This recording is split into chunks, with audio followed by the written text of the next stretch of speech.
দেখা যাক কি মাছ পাওয়া যায় আজকে।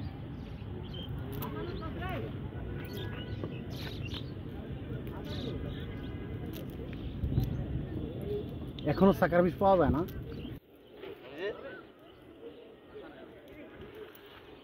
যদি এটা আমাদের দেশীয় প্রজাতির মাছ হইতো,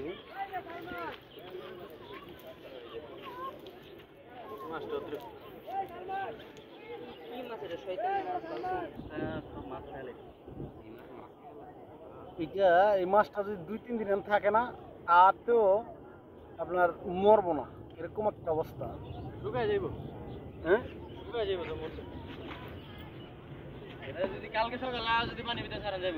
হ্যাঁ, যদি এই মাছগুলো আমাদের দেশীয় মাছ হইতো তাহলে 2টা মাছের দাম মিনিমাম 1 থেকে 10 হইতো।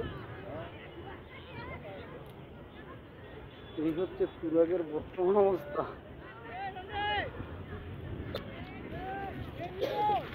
মাছ না সব দেখ লোটোর করে